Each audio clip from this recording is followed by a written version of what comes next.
Stay with me, Malik. Just hold on, all right? His voice cracked as he whispered, gripping the tiny 6-year-old tightly in his arms. Malik whimpered, face pale against his father's chest. I'm okay. Daddy, it really hurts. Blood from a nasty gash on his shin had soaked through his prep school uniform. What started as an innocent playground accident spiraled into a father's worst nightmare. Asher had dropped everything, canceled a multi-million-dollar contract call from Zurich mid-sentence, and boarded a jet home. His driver barely stopped before Asher flung the car door open. My beautiful family, welcome to Love and Twilight, where stories of love, healing, and second chances come alive. If this moment speaks to your heart, don't just watch. Be part of the journey. Type I believe in love in the comments so we can light up this space with hope and connection.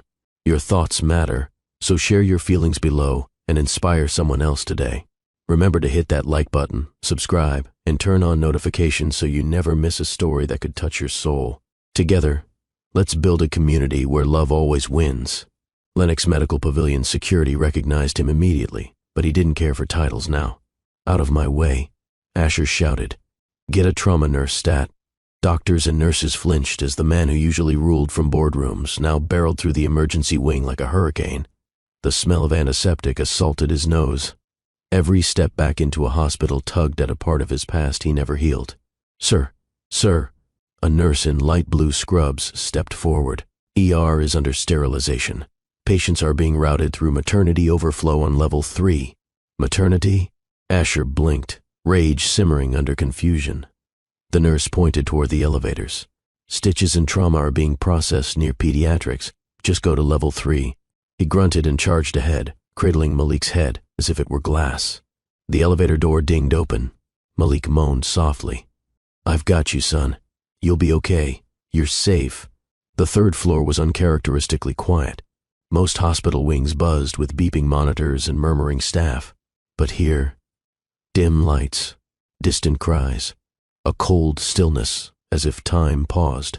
Asher turned left, instinctively heading toward the pediatric emergency intake station. That's when he saw it. Room 418. The door wasn't shut completely. The curtain was drawn, barely. Inside, he stopped walking. Everything inside him froze. Her hair was still curly, still dark and wild. Her legs were propped up in stirrups. Hospital gown rumpled around her belly. Her face was contorted in pain, hands clutching the side rails, breasts heaving from effort. She was in labor. She was alone. And she was Lainey, the woman who had ghosted him 7 months ago, the woman he once thought would be his forever, until one day she vanished like a ghost in daylight. Lainey Rivera, the one who took a piece of his soul when she left. Daddy, why is that lady screaming? Malik mumbled from his arms. Asher couldn't speak. He couldn't think. He couldn't breathe. He stepped closer to the cracked door, barely realizing he was moving. Lainey? His voice came out low, hoarse, ragged, not like him. She turned, eyes wide, full of sweat, panic, and unmistakable shock. Asher. She gasped. What are you doing here? Malik stirred, then groaned. Bleeding. Playground, Asher muttered like an automaton. A nurse nearby raised her head. You the father? Asher stared blankly. Of Lainey's baby, the nurse replied, glancing back into the room as the doctor prepped for delivery. Lainey's mouth opened, but nothing came out. The silence said everything. Malik, noticing the tension, looked between them. Daddy. Is she okay? Asher forced the words out. She's having a baby. The nurse carefully took Malik and handed him a small digital sketch pad. Sweetheart, why don't you draw something while we help your dad and that lady, okay? Malik nodded slowly, still watching Lainey. Asher walked toward her bedside, staring into the eyes of the woman who once shattered him. You're giving birth? He asked, even though the evidence was right there. Lainey nodded slowly. I never meant for you to find out this way, she whispered. Asher's voice dropped. Then when? Her face scrunched in pain as another contraction surged through her. I didn't want to ruin your life. He leaned in.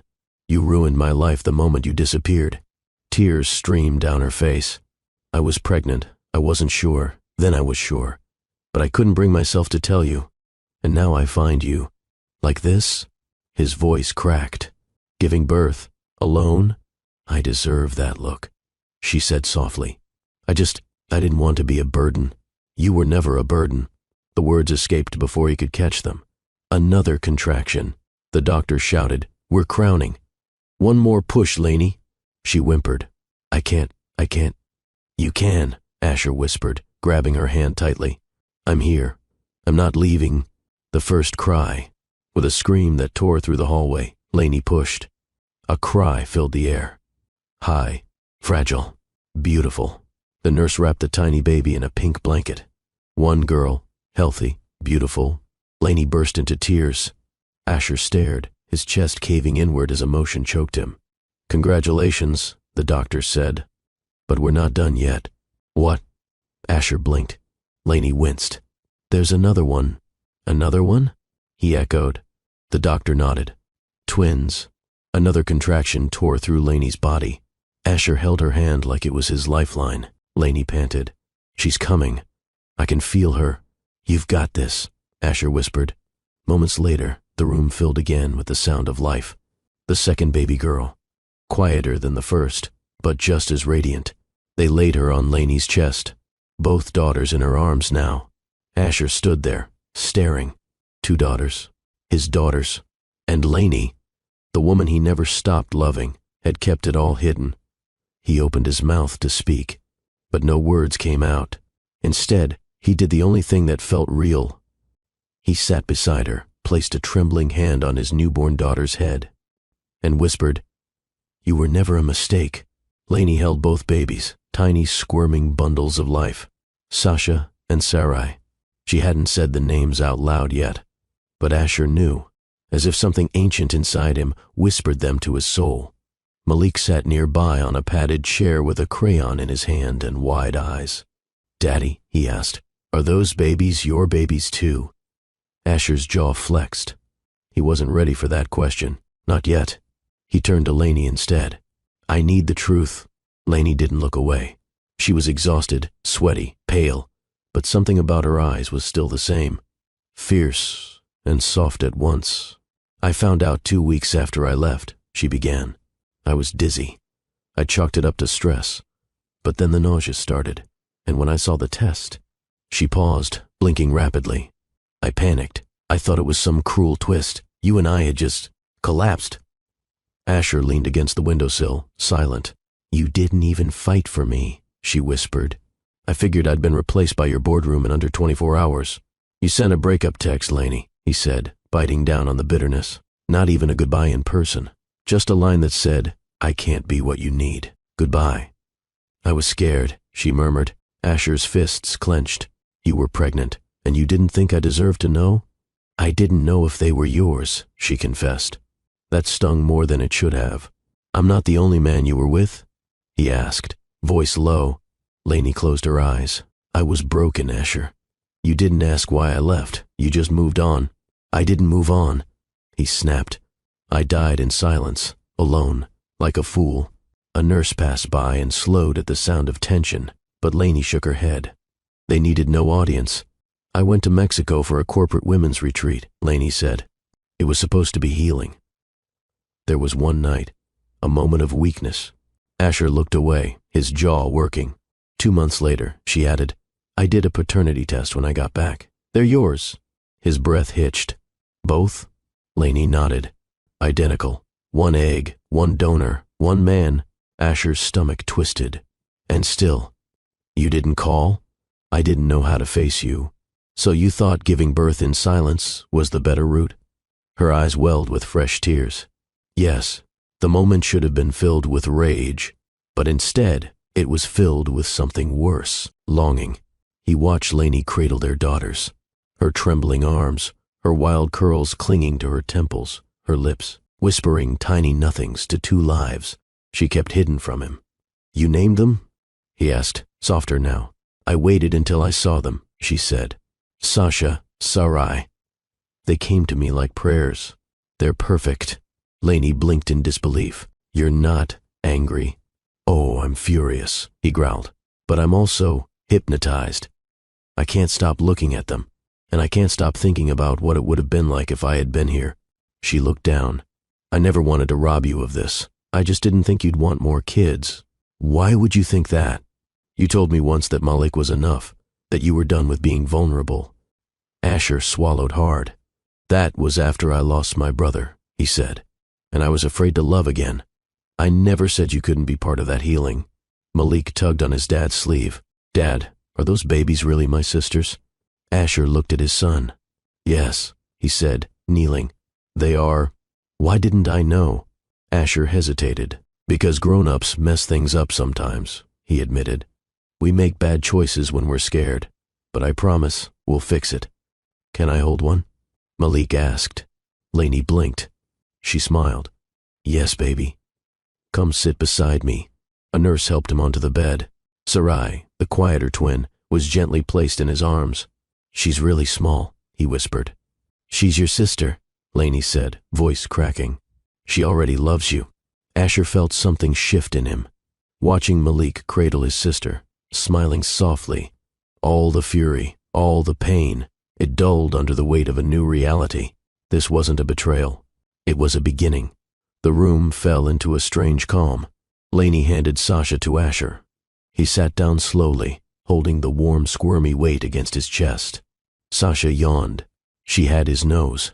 She had Lainey's chin. He was gone. I don't know if I can forgive you, he said honestly. Lainey didn't flinch. I don't expect that, but I need answers. Ask me anything. What happens next? Lainey stared at the ceiling. I don't know. Well, Asher said, cradling Sasha tighter. You're not leaving this hospital without me knowing where you live. She gave a small, tired laugh. Still bossy. I've changed, he said, but not when it comes to what's mine. She gave him a look.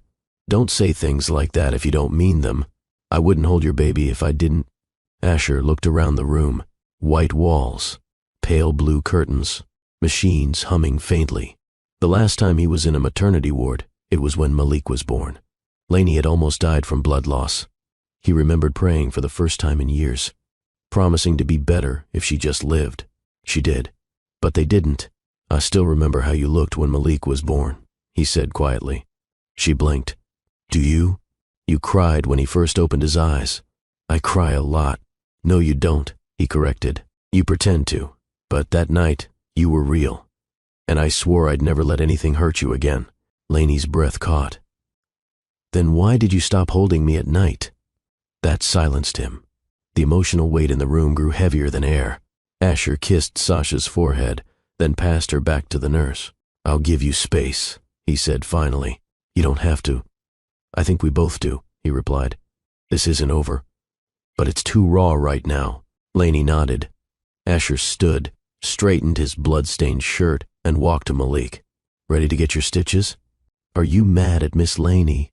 Malik asked softly. No, Asher replied, gently ruffling his son's curls.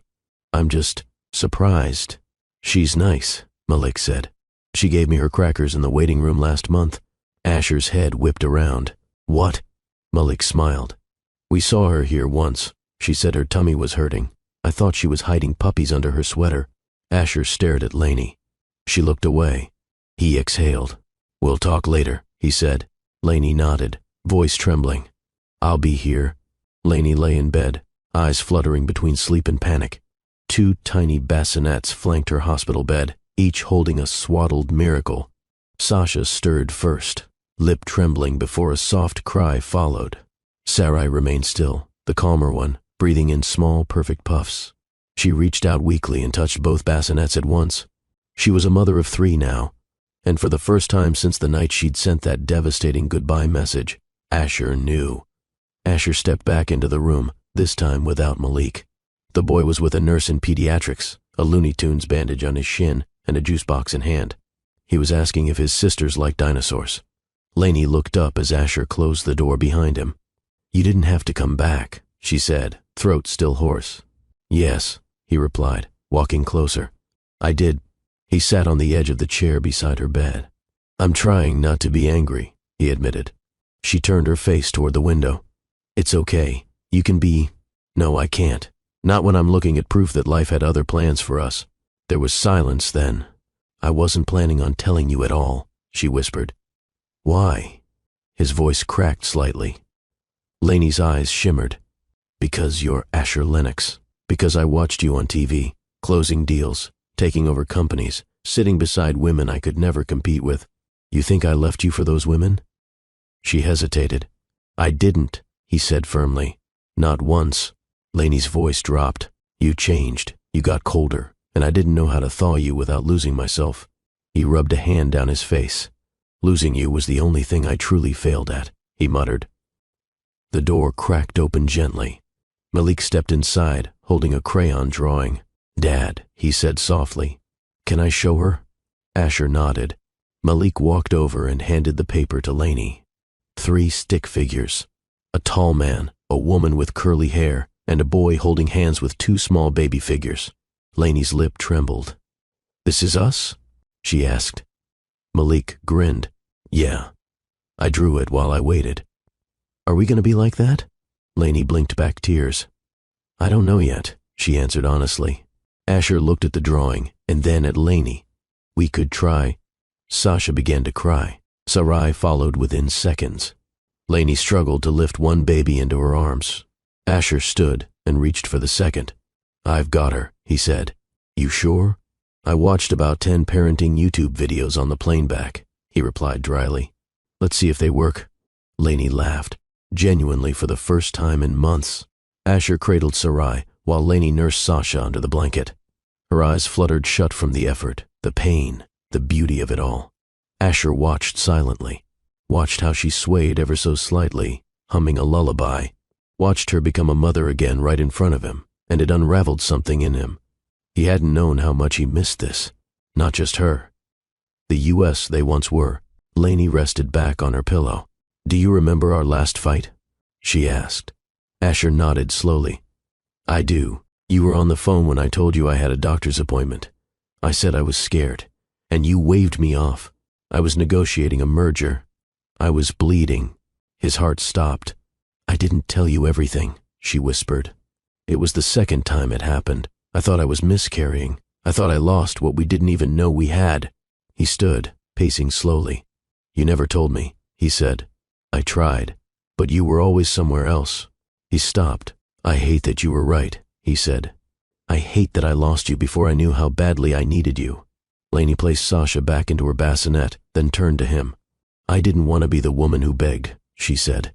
So I became the woman who ran, and I didn't want to be the man who broke down, Asher replied. So I let you. They looked at each other. No more rage, just regret. Asher sat back down. I'm not going to pretend we're okay, he said. We're not.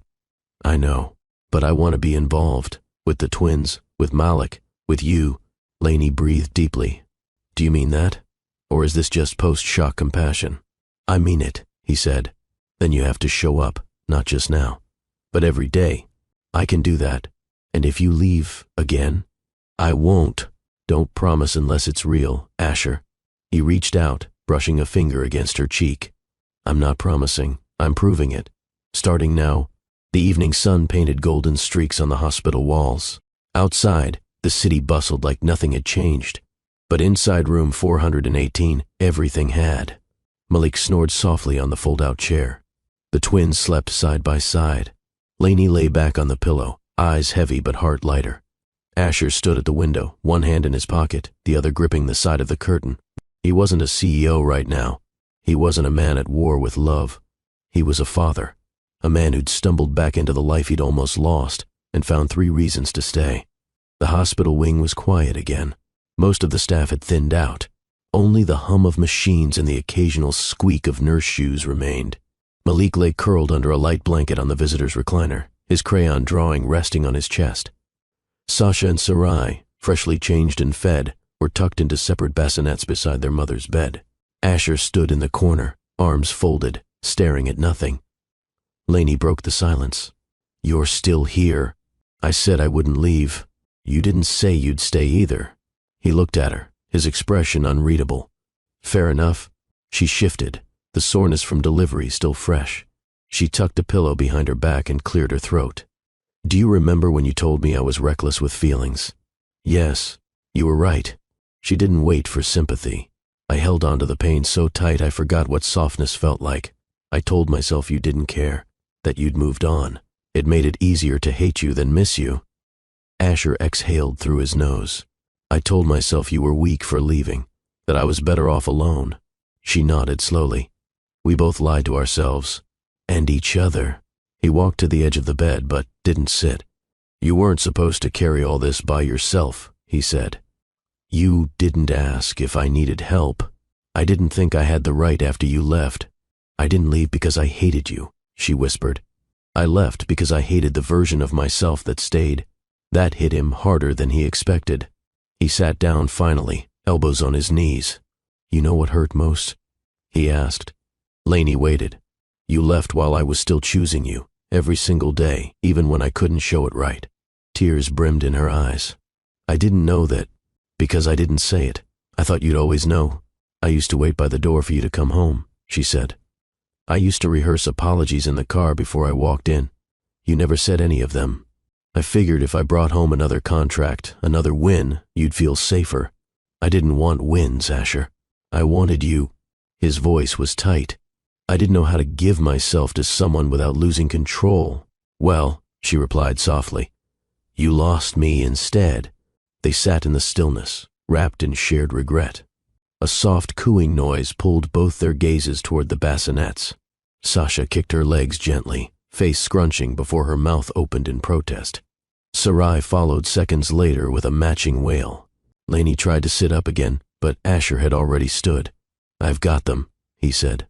She watched, surprised, as he walked straight to the bassinets and scooped up both girls, one in each arm.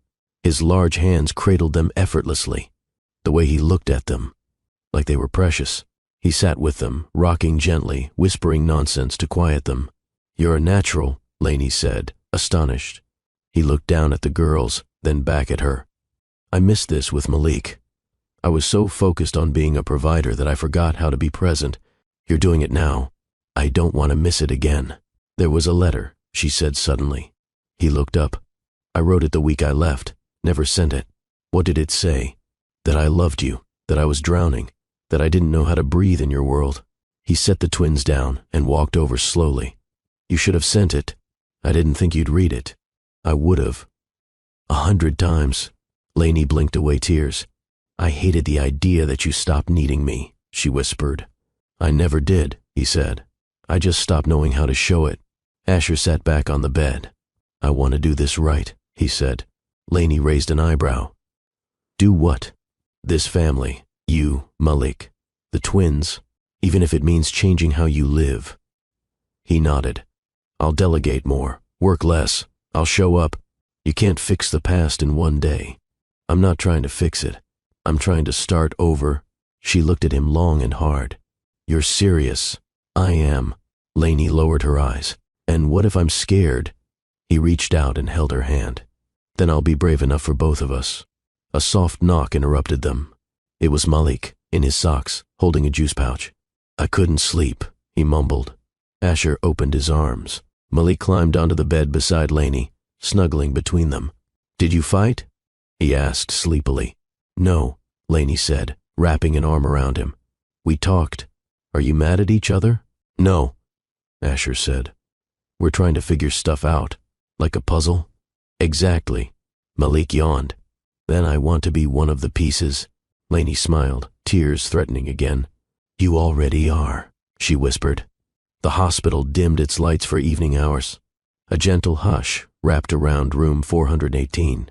Lainey lay in bed with her hair untied, soft curls spilling over the pillow. Her hospital gown was slightly loosened at the neckline, exposing a collarbone Asher hadn't seen in almost a year. Malik had finally drifted off in a nearby chair, clutching a coloring tablet. The twins slept beside him, one hand reaching for the other even in sleep. Asher stood at the window again, hands buried in his pockets. You're doing that thing again, Lainey said softly. He turned. What thing? Looking out like you're about to jump. I'm not. Then why do you look like you're still trying to run? Asher slowly walked over to her bedside. I don't know how to act around you anymore, he admitted. You mean because I gave birth to your children without telling you? He gave a dry chuckle. That's part of it. They sat in silence again, the air humming with unfinished sentences. I still think about you, she whispered. Asher looked up. Sometimes I wake up reaching for you, she continued. Even after everything. He swallowed. Same, he said. Her eyes flicked to his chest, then his lips, then back to his eyes. I don't know what to do with how I feel, she murmured. Let it be what it is, he replied. Lainey blinked. And what is it? Undeniable. He leaned in slowly. There was no rush, no need to prove anything. Their lips met like two halves reuniting after a long exile. The kiss wasn't gentle. It was aching. Familiar, but urgent. She gasped against his mouth, his hands sliding around her neck, anchoring her in a way she forgot she craved. Lainey moaned softly. The sound alone nearly broke him. You're insane, she breathed between kisses. I've always been insane for you, he whispered, brushing his lips across her jaw. Asher moved the sheet down gently. Her legs parted with hesitation, but not resistance. I just had twins, she whispered again. I'm not taking anything from you, he said. I just want to remember how you feel. His hand traced the curve of her thigh, slow and reverent. She arched slightly. Her body remembered before her mind did. Her breasts, swollen from nursing, ached beneath the fabric. He reached up, cupped one through the gown, and gently teased her already tender nipple. She cried out. He swallowed the sound with another kiss. You're going to make me lose my mind, she whimpered. That's the plan. It didn't become full-blown passion. Lainey was still healing, but Asher kissed every inch of her with a devotion that undid her walls one breath at a time. The heat between them wasn't about sex. It was about memory, belonging, knowing exactly how to bring each other home. She gripped the back of his head as he kissed his way down to her hip. You never forgot me, she whispered. I couldn't. You never stopped loving me. I wouldn't. They lay side by side on the small hospital bed, his arm under her neck, her hand on his bare forearm, both staring at the ceiling like it held answers. You really fed them earlier, she said, a small smile playing on her lips. Both at once. How'd it feel? Like holding my second chance. She looked at him, eyes shining. You've changed. He turned to her. So have you. Think we'll break each other again. We might. And if we do, we'll glue each other back together. Over and over. A soft whimper echoed. Sasha stirred. Lainey started to rise, but Asher was already on his feet. I've got her. He lifted the baby, cradled her against his chest, and began to hum something low and soothing. Something he used to sing to Malik. Lainey watched him from the bed. Asher. Her chaos. Her calm. The one who always broke her and somehow always put her back together. He caught her looking. You're staring, he teased. You're beautiful, she said. He chuckled.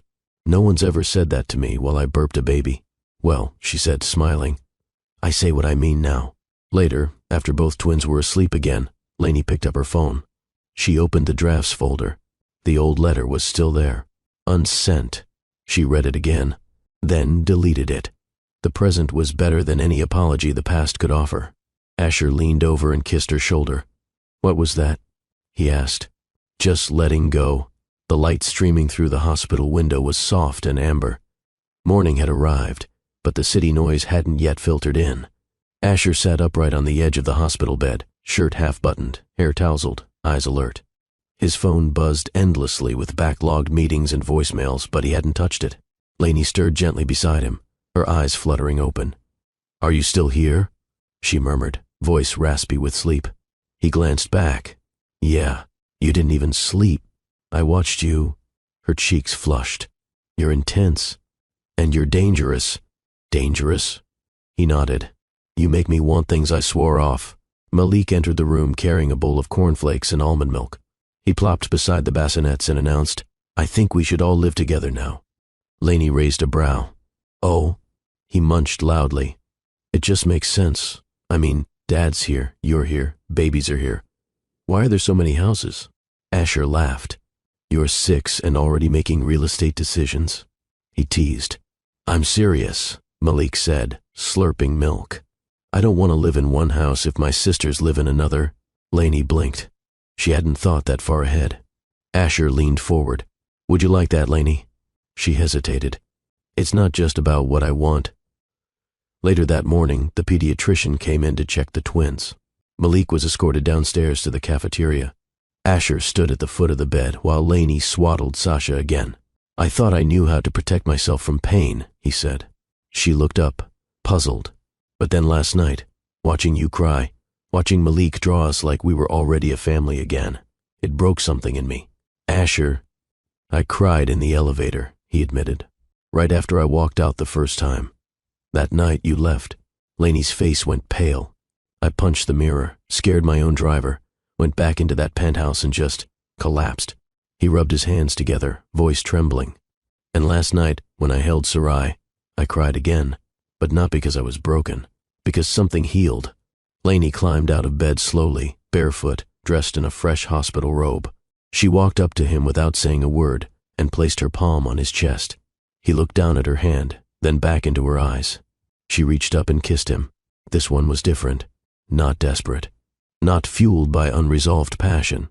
It was soft, warm, healing. When they broke apart, she whispered, "You still make me feel safe." And just like that, Asher's eyes shimmered. A single tear rolled down his cheek. "You still make me feel like I have something to lose," he whispered back. A nurse came in mid-moment, carrying folded blankets. She paused. "Oh," she said, grinning slightly. "Should I give you two a moment?" Lainey laughed nervously, wiping her face. "No," Asher replied calmly. "We're just rebuilding." The nurse nodded. "Keep doing that. These babies deserve a full story, not half a chapter." She placed the blankets on the side table and left. "You know you don't have to come home with me, right?" Asher said. Lainey turned from the window. "I'm not asking because I expect anything. I just want you and the girls to be where you're safe, where Malik can be close. And you?" He smiled softly. "I'll be there too, but only if you want me." Lainey hesitated. "I don't have answers yet. You don't need to." He stepped forward, pressing his forehead to hers. "I'll give you space, but not distance. Not again." Sasha began to cry. Asher picked her up instinctively. She settled instantly in his arms. "You're already her favorite," Lainey said. "She knows a man with regrets when she sees one." Lainey laughed through the tightness in her throat. "You keep saying things that make me feel too much. That's because I mean them." By afternoon, Lainey was cleared for discharge. Asher made the arrangements. No one questioned him, not even the hospital admin. After all, his name was on the building. Lainey stepped into the hallway slowly, her bag in one hand, Malik holding the other. A nurse followed behind with the twins in a double stroller. Asher walked beside her without touching her. "Not yet." Lainey noticed. "You're holding back. I don't want to assume I'm welcome." She stopped walking, turned to him. "You're not a guest," she said. "You're their father." He blinked. "And what about you?" he asked quietly. She held his gaze. "We'll see." The Lennox estate was nothing short of grandeur, a wide stretch of sculpted gardens, cascading fountains, and imported Italian stone. But for the first time since Asher purchased it, it didn't feel empty. Lainey stepped out of the town car slowly, twins in her arms with Malik, rushing ahead excitedly to push open the oversized double doors. "Is this really our house now?" Malik beamed, already kicking off his shoes by the marble foyer. "It's your house," Asher said, holding open the door for Lainey. "If you want it to be." Lainey stood just inside the doorway, glancing up at the high ceilings, the velvet drapes, the curated art collection. None of it was familiar. None of it felt like home. Yet, a nurse assigned by Asher's private staff took Sarai from Lainey to place her in the prepared nursery. Sasha had already dozed off in Lainey's arms. "Your room is just across the hall from the nursery," Asher said. "My room?" she repeated. "Figured you'd want your own space at first," he explained. "I didn't want to assume." Lainey nodded. "Thank you. I also stocked the fridge with your favorite tea," he added. "And strawberries. Malik told me." She blinked. He remembered every little thing. Later that afternoon, Lainey wandered into the kitchen. It was nearly twice the size of her old apartment.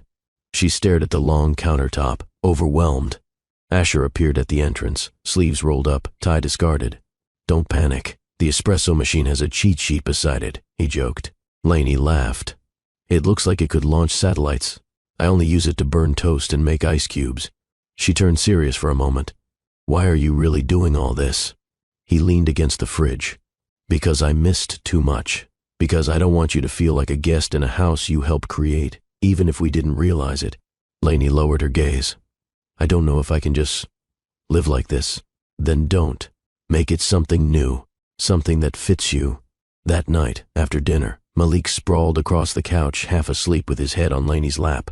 Asher fed Sarai, while Sasha lay curled in a Moses basket on the floor. Lainey's voice broke the quiet. What are we doing? Asher didn't look up. Feeding your daughter? You know what I mean. He set down the bottle and exhaled. I'm trying to rebuild trust, one day at a time, one bottle, one diaper, one apology at a time. I'm not asking for an apology. You deserve one anyway. Lainey stroked Malik's curls. You think this could actually work? Do you want it to? I don't know. That's okay, he said. I'll wait. The twins woke up simultaneously around midnight. Asher was the first out of bed. He walked into the nursery and changed one diaper with military precision, then rocked Sasha until her hiccups stopped. Lainey joined moments later, already lifting Sarai from the crib. Look at us, she said softly. Like, we've been doing this together all along. He looked over. Maybe we were always meant to. She walked past him, brushing his shoulder. Don't say things you don't mean. I never stopped meaning them, he replied. She didn't look back, but her grip on Sarai tightened slightly. The next morning, Malik woke up before the sun and tiptoed into their room.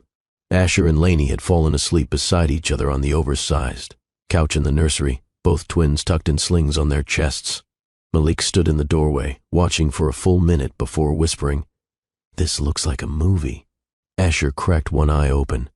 What kind of movie? Malik grinned. The kind where the good guys win.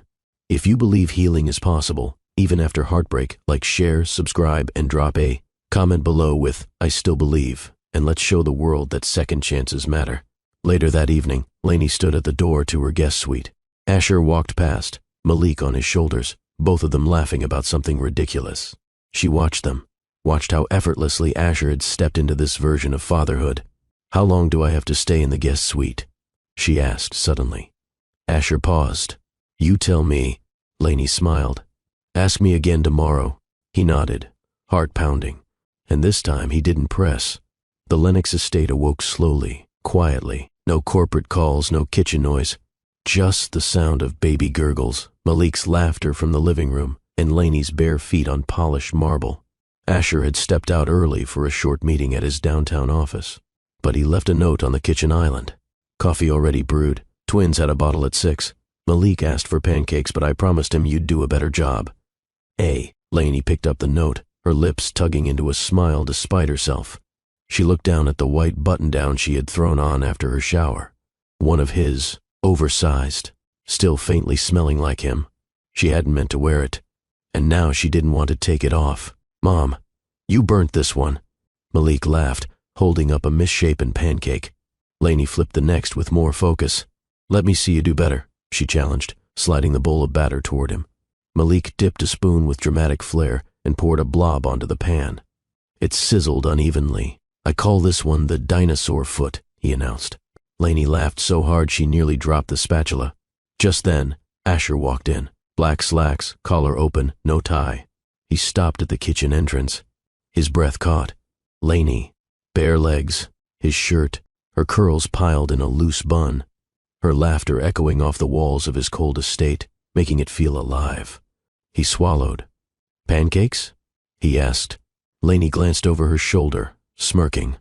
You're just in time for the dinosaur foot. With the twins down for a nap and Malik glued to a cartoon marathon, Lainey stretched out on the couch with a book. Asher sat in the corner armchair pretending to read the paper, but his eyes kept drifting back to her. She noticed. You're staring again, she said. You're wearing my shirt again. Technically, the first time, and dangerously well. She laughed softly. You know, it's weird.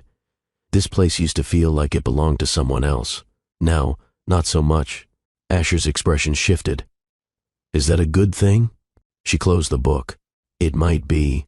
Asher gave Lainey a quiet tour that afternoon, not as a host, but as a man slowly offering her keys to his world. This is the guest library, he said. Malik calls it the boring room. Lainey smiled. I love it. And this was going to be a cigar lounge, but I never finished it. Good, she replied. Cigars are disgusting. He smirked. You always hated them. You always lit one when you were stressed. I haven't touched one since you left. She glanced at him sideways. You didn't have to change for me. I didn't.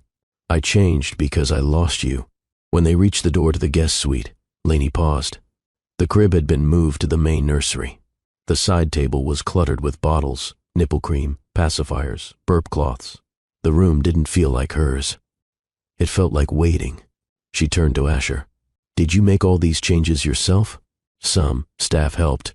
But I picked every piece of furniture. I wanted it to feel like you. She looked around. You did too good a job. It doesn't feel like a guest room. It never was. That night, Malik insisted on a sleepover in the primary bedroom.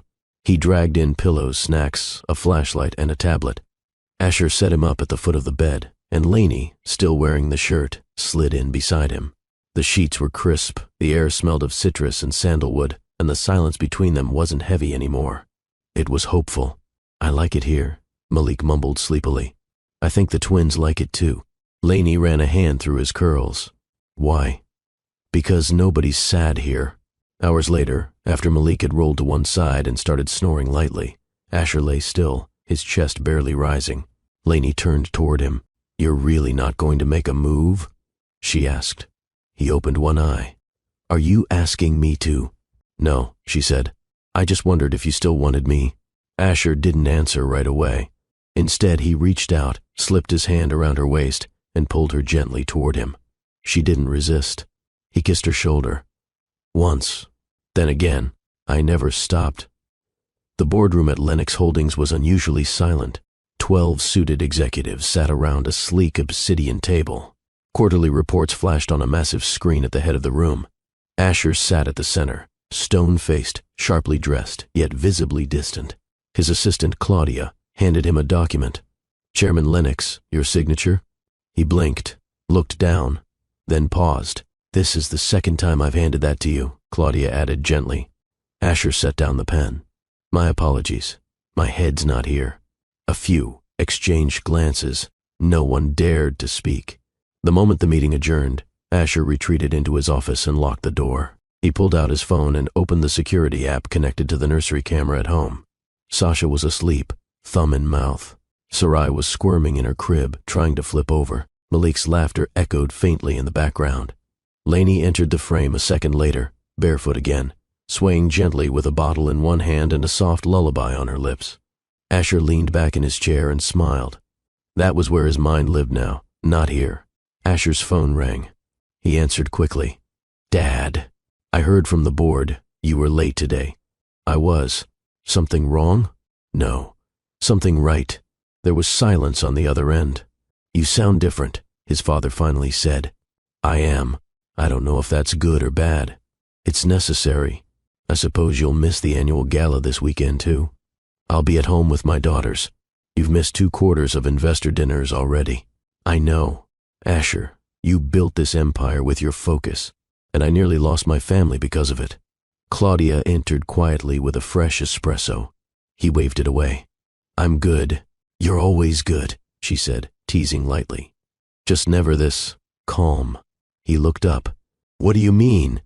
You used to pace this office like a caged animal before presentations. Today, you just sat there like a man who'd already won. Maybe I have. She smiled. Does this have anything to do with the woman who visited last week with a double stroller? Everything. That afternoon, Lainey showed up. No warning. No security clearance needed. Claudia had already put her on the approved list. She walked in wearing jeans and a cream sweater, twins in the stroller, and Malik holding her hand with a paper bag in his. What's this? Asher asked, stunned. Lunch, Malik announced proudly. Homemade. Asher grinned. Lainey made, she corrected. She set the bag on his desk and opened containers, grilled chicken wraps, a fruit salad, and chocolate chip cookies. Asher inhaled deeply. You're trying to ruin my diet. I'm trying to feed the man who skipped breakfast, she said. Asher sat across from her, Sasha in one arm, feeding her with one hand and eating with the other. You know you're being watched, Lainey teased. Let them watch. Not afraid of gossip anymore? I'm only afraid of missing more moments like this. Lainey smiled, looking down at her wrap. I missed you, she admitted. His eyes didn't leave hers. You don't have to miss me anymore. After lunch, Claudia pulled Lainey aside in the hallway. Can I tell you something? Lainey turned, curious. I've worked for Asher for 9 years, Claudia said. I've seen him rage. I've seen him win. But today, he was present. Lainey smiled softly. That means a lot. I'm glad you're back, Claudia added. Not for his sake, for his children's. Lainey nodded. Me too. Back at his desk, Asher adjusted a small silver clock. It used to face him, reminding him of his meetings. He turned it toward the photo frame Lainey had placed, one of Malik holding the twins on the nursery couch. Time didn't belong to shareholders anymore. It belonged to moments, and he'd never trade it again. It had been 2 weeks since Lainey moved into the Lennox estate. The household rhythm was starting to settle. Bottles at 6, Malik's school drop-off at 8, diaper rotations, late-night feeds, family dinners. But this morning, something felt off. Asher's usual warmth had thinned. He spoke less, smiled less. His phone never left his hand. Lainey noticed but said nothing. Yet, she passed by his office while putting Sarai down for a nap. Through the closed door, she heard Asher's voice, low, clipped, serious. I told you that part of my life is over. Why are you even reaching out now? A pause. Then, she's living here. Yes. And I don't need you showing up unannounced. Click. Silence. Lainey stepped back before the door could open. At breakfast, the mood was quieter than usual. Malik crunched cereal loudly at the table while Lainey poured herself coffee. Asher walked in, kissed Malik's head, and nodded at Lainey. No words. Lainey sat opposite him, her fingers curling around the mug. Everything okay? He looked up. Yeah. You sure? Just work. Lainey studied him. Right. Later that day, Claudia dropped by the estate to return a file. Lainey greeted her at the door, pleasant as always. But something didn't sit right. She noticed Claudia's red lipstick, the same shade Asher used to comment on, the one Lainey used to hate seeing on napkins in his office trash bin. She shook it off, until she heard them laughing in the hallway. It was casual, harmless, but it dug into old wounds, the fear of not being enough, the echo of how fast she used to feel replaced. That evening, after putting the twins to sleep, Lainey found Asher in the den, nursing a glass of scotch and staring at the fire. Who was on the phone earlier? She asked, arms crossed. He didn't look up. No one important. She stepped closer. Asher. He finally met her eyes. It was Melinda. Lainey stiffened. Melinda. Your ex? She's not anything anymore. She showed up at the office. Lainey's chest tightened. Why didn't you tell me? Because it didn't matter. It mattered enough to make you moody for days. Asher stood. What do you want me to say? That I saw her and instantly forgot you?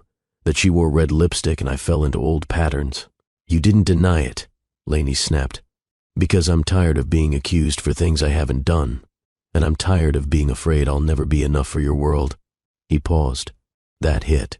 You are, he said softly. You always were. Then why do I feel like I'm holding on to something that could slip again? Because we've both been here before, he whispered. But this time, I'm not letting go. The shouting had stirred Malik. He peeked in through the doorway, rubbing his eyes.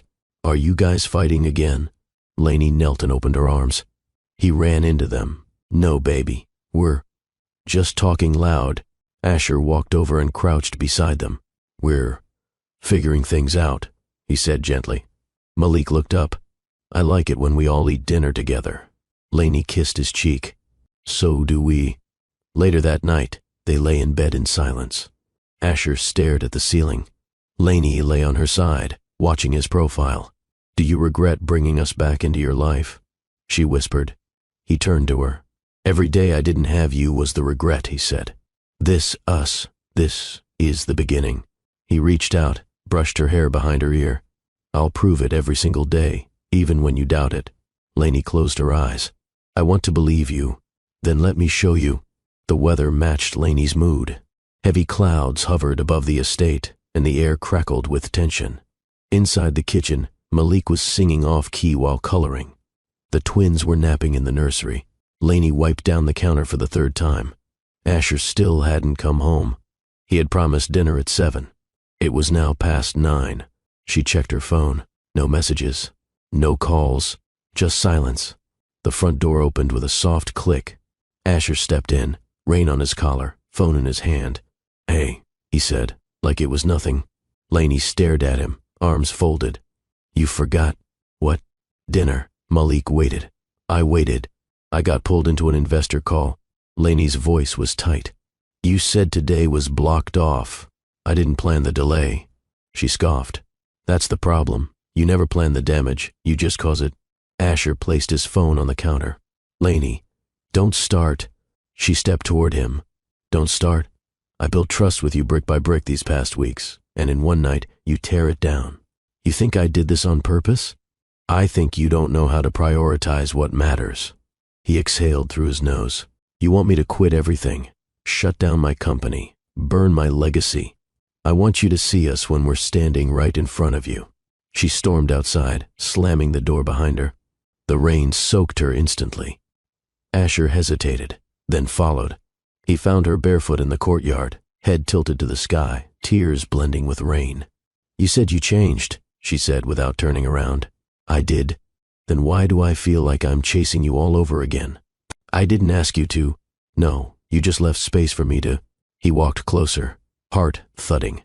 "What do you want from me, Lainey?" She turned, mascara streaked. "I want a man who shows up, not with flowers, not with money, just with presence." "I'm not good at this," he said. "Being vulnerable, getting it right the first time. Then say that. Don't hide behind silence. I didn't want to ruin the calm we had." "You didn't ruin it, Asher," she whispered. "You just reminded me how fragile it still is." He looked down, raindrops hitting his lashes. "I came home late because I was picking something up," he said quietly. She frowned. "What?" He reached into his pocket, pulled out a velvet box, and held it without opening it. Lainey's breath hitched. "This wasn't supposed to be like this," he said. "Like what?" "Screaming in the rain. You crying. Me defending myself like I'm on trial." He opened the box. Inside sat a platinum band. Elegant. Bold. 3 small diamonds glimmered. One for Malik, one for Sasha, one for Sarai. Lainey covered her mouth. "Asher." He shook his head. "I'm not asking now." She blinked. "You're not?" "No," he said. "Because you don't need promises made out of guilt. You need time, space. But I want you to know this was real. It still is." He stepped forward, slipped the box into her hand, then pulled her into his chest. They stood there, silent, soaked, hearts pounding.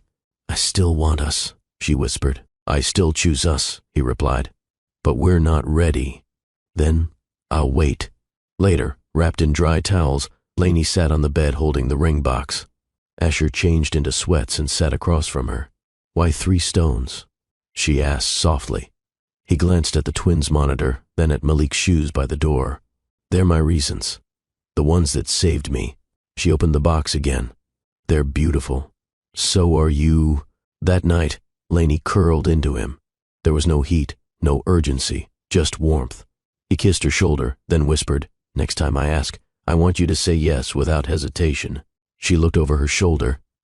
"Then make me believe it every day until then." The next morning wasn't loud. No slamming doors, no heated words. Just the soft clink of Malik's spoon against his cereal bowl, the quiet breathing of 2 sleeping twins in the bassinet, and the sound of Lainey humming while packing a small diaper bag. Asher stepped into the kitchen freshly showered, sleeves rolled to his forearms. He kissed Malik's head, poured himself coffee, and sat beside Lainey without a word. No tension, no armor, just a man still trying. A courier arrived shortly after breakfast. He handed Asher a slim, dark velvet box, not jewelry. Something heavier. Lainey raised a brow. "Another surprise?" He smiled. "Sort of." He opened the box. Inside was a custom bracelet, delicate and simple, with the engraved initials MSS. Lainey's eyes watered instantly. "For you," Asher said. "I didn't want to overwhelm you with rings and promises again. I just wanted you to wear something that reminded you you're not alone." She placed it on her wrist, slowly, reverently. "I'm scared," she admitted. "So am I," he said. "But fear means there's something worth losing." Later, they took a walk through the nearby park. Lainey pushed the twin stroller. Asher carried Malik on his shoulders. The sunlight bounced through trees and softened everything it touched. "Are you gonna marry Mom?" Malik asked suddenly. Lainey choked on her drink. Asher grinned. "I'd like to." "She already lives with us," Malik added. "I think that's what married people do." Lainey ruffled his curls. "Not quite, baby, but it'd be cool. Then all my friends would know I have a real family." That hit Lainey harder than she expected. She looked at Asher. He was already looking at her. That evening, Lainey rocked Sasha to sleep while Asher changed Sarai's diaper. The light from the mobile cast little stars on the ceiling. "I used to dream about this," Lainey said softly. "A quiet home, babies in the nursery, someone to share it with. Then why'd you run when it got too close?" "Because I didn't think I deserved it." Asher turned, holding Sarai in one arm. "You still think that?" "Sometimes." He stepped closer. "Do you know why I picked 3 stones for that ring?" She shook her head. "One for each child. But also," he placed Sarai in her crib and turned back to Lainey. "One for the past, one for the present, one for the future." She looked up slowly. "I've made peace with the past," he continued. "I'm standing in the present, and I want to build a future with you." Lainey stared at him, stunned. He dropped to one knee, not with fanfare, but with sincerity. He didn't pull out the box. He didn't rehearse a speech. He simply looked up at her, eyes raw and steady. "Lainey Rivera, will you marry me? Not because we're trying to fix something, but because we've already started something worth protecting?" She laughed through her tears. "Now?" He smiled. "Only if you want forever to start today." She crouched down in front of him, pulled his face to hers and kissed him. "Yes," she whispered. "Yes." Malik burst into the room seconds later, holding a half-eaten granola bar. "Did I miss something?" Lainey laughed. "We just got engaged." He blinked. "Like, forever?" "Forever," Asher confirmed. "Do I have to wear a suit?" Lainey grinned. "Only if you want to match Daddy." Malik looked up at Asher. "Can it have a cape?" Asher nodded solemnly. "It better." That night, the family sat down for dinner, just the 5 of them. No housekeepers, no chefs, just spaghetti, garlic bread, and paper napkins with cartoon designs. "I want a backyard wedding," Lainey said suddenly. Asher looked up. "No ballroom?" "No ballroom, just lights, laughter, and kids running barefoot." He reached across the table for her hand. "Done." The Lennox Estate backyard, usually reserved for investor brunches and charity galas, looked completely different that afternoon. Fairy lights hung from tree to tree. Ribbons curled around the white wooden arch set up near the flower beds. A path of rose petals wound from the house to a modest altar made of reclaimed oak. Malik helped the nanny set up folding chairs. His tiny suit had a gold cape attached with Velcro. "Super ring bearer," he announced proudly, flexing for his sisters in their matching lace onesies. Sasha blinked. Sarai yawned. Asher watched from the patio, his hands in his pockets. "I don't think I've ever seen this house look this alive," he whispered. Lainey stepped beside him in a white lace dress, soft, elegant, barefoot. "Good. Because neither have I." Inside, Lainey stood in front of the mirror. No veil, no corset, no makeup artist, just herself. And still, she felt more radiant than she ever had at her most glamorous. Malik walked in holding a tiny velvet pouch. "What's that?" she asked. He opened it and showed her 3 rings, 1 gold, 1 silver, 1 braided leather. "I made these at camp," he said. "For you, Dad, and me." Lainey knelt to his level. "I'll wear it," she said, slipping the braided one beside the diamond band. Malik grinned. "Now it's official." The vows were whispered beneath a glowing dusk. No crowd, no planner, just the sound of Malik giggling with the twins in a stroller and birds rustling above. Asher took Lainey's hands. "I don't have a script," he said. "Good," she replied. "Neither do I." He cleared his throat. "I used to think perfection was control. That love had to fit into a schedule, a goal, a projection." Lainey smiled through tears. "But then I lost you, and I learned love is chaos. Love is spilled milk, missed meetings, midnight feedings, 3 babies crying at once." She squeezed his hand. "I vow to choose this chaos," he continued. "Every day, every breath." Lainey stepped closer. "I vow to let you in," she whispered. "Even when I want to push you away. To trust you, even when I'm scared. to make mistakes and fix them together. Asher pulled the ring from his pocket. Simple. Platinum. 3 small diamonds. Again. He slipped it on her finger slowly. Lainey did the same, her fingers trembling. There was no cheering, no cameras, just Malik's tiny voice. Does this mean I'm allowed to eat more cake? They both laughed. Yes, Asher said. It means all of us get cake now. The reception was held on the grass with picnic blankets. Malik danced with the nanny. Sasha and Sarai kicked in their stroller. Asher fed Lainey a piece of red velvet cake with his fingers. You're going to ruin the dress, she giggled. Worth it. She leaned in. This is better than any gala. You're better than any fantasy. Before the sun dipped too far, Claudia, invited by Malik, approved by Lainey, snapped a photo. The 5 of them. Asher with one arm around Lainey, the other around Malik. The twins in their laps.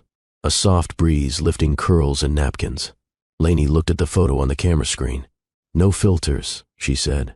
No edits, Asher added. Just real, she finished. The house had settled into its quiet rhythm again. The hum of the baby monitor. The faint rattle of the wind against the windows. The clicking of the grandfather clock in the hallway. In the nursery, soft light from a star-shaped lamp cast a glow over everything. Asher sat in the glider chair with Sasha asleep on his chest. Lainey stood barefoot, rocking Sarai slowly while humming an off-key lullaby. You're pitchy, Asher whispered. You're ungrateful, she smirked. He grinned. That's my love language. They took turns feeding the twins. Asher held the bottle while Lainey wiped Sarai's mouth with a cloth. He looked at her, truly looked.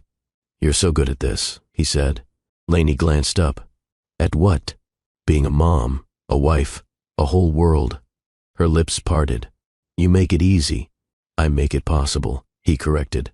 You make it beautiful. She leaned forward, brushed her lips across his. Don't kiss me while I'm holding a bottle, he murmured. Why? Because I won't want to stop. Later, in their bedroom, Lainey lay curled under the covers, nursing one twin while the other was asleep in the bassinet.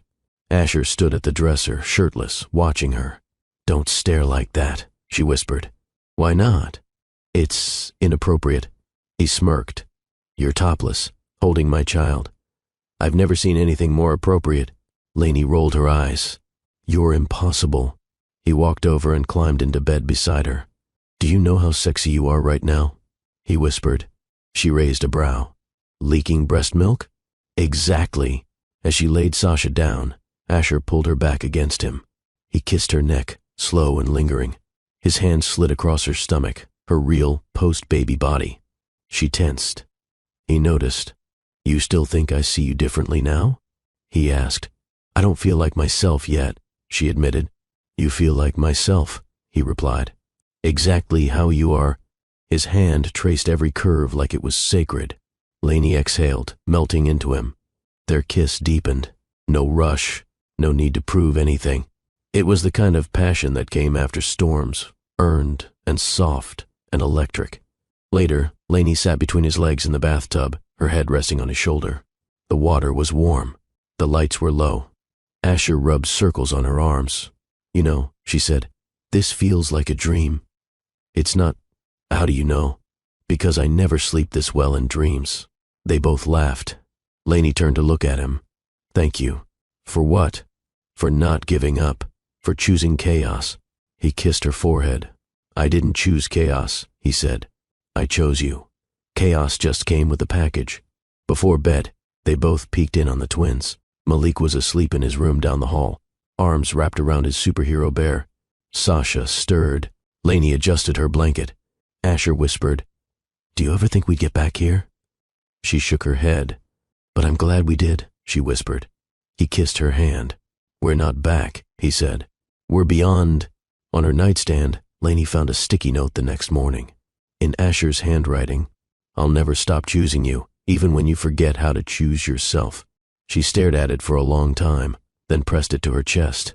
Sunlight spilled through the tall windows of the Lennox master bedroom. Asher stirred first, blinking against the brightness. Lainey was still tucked against his side, her curls a soft halo across his chest. One twin, Sarai, was nestled between them, her tiny hand resting over her mother's heart. Sasha cooed quietly in the bassinet nearby, From the next room, Malik's Saturday morning cartoon theme song played at low volume. The house felt lived in, warm, full. Asher shifted slightly and kissed Lainey's forehead. "I'm awake," she murmured, not moving. "Then stay like that," he whispered. Just for a bit longer. The kitchen smelled like cinnamon and vanilla. Lainey stood at the counter wearing Asher's hoodie, flipping pancakes while Malik set the table. Asher was in the corner holding Sasha, feeding her with one arm while checking the stroller assembly manual with the other. "No meetings today?" Lainey asked, handing him a plate. "Not a single one." She arched a brow. "I canceled them all," he said. "Nothing more important than this." Malik shouted from the table, "Except syrup. That's important." They all laughed. Claudia stopped by mid-morning, camera in hand. Asher had asked her to take a proper family photo. No suits, no staged backgrounds, just the five of them, barefoot on the front lawn. Lainey held Sasha, Malik hugged Sarai, and Asher had his arm draped over all of them, his smile easy and real. Claudia took one shot, then another. "You're glowing," she told Lainey afterward. "I'm grateful," Lainey replied. "Keep that," Claudia said. "It suits you." Later, Lainey stood at her vanity brushing her hair. Asher stepped behind her, wrapping his arms around her waist and resting his chin on her shoulder. "Would you believe me if I said this was always the plan?" he asked. "No," she smirked. "Because you used to plan board meetings like they were military operations." "Still do," he said. "I just finally added Lainey plus family to the top of the org chart." She turned, looked at him. "I don't want to lose what we found here." "You won't," he said, "but you will need to fight for it, because life won't always be this quiet. Then let's promise to keep showing up." He kissed her. Always. That night, with all three children asleep, and the city lights twinkling, in the distance, Lainey stood on the balcony wrapped in a blanket.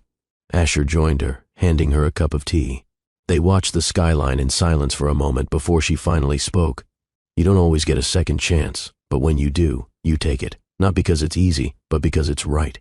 She turned to him. "We lost each other once. But love, real love, has a way of finding its way home, even through fear, even through silence, even through time." Asher nodded, gripping her hand gently. "What matters most is not how long you've been apart, but how deeply you choose each other again. Dear beautiful family, if this story moved you, if it reminded you that love can be messy but still magical, I want you to do 3 things right now. Subscribe and like this video so more souls can find hope. Again, comment. I believe in second chances if you've ever loved, lost, and learned. Share this with someone who needs a reminder that healing is possible, even after heartbreak. Let's fill the comments section with stories of redemption, healing, and second chances. Let the world know love doesn't give up. And as the moonlight bathed their home in silver and the quiet of the night returned, Lainey rested her head on Asher's shoulder and whispered, "This is the life I never knew I could have." To which Asher replied, without hesitation, "It was always yours. I just had to catch up."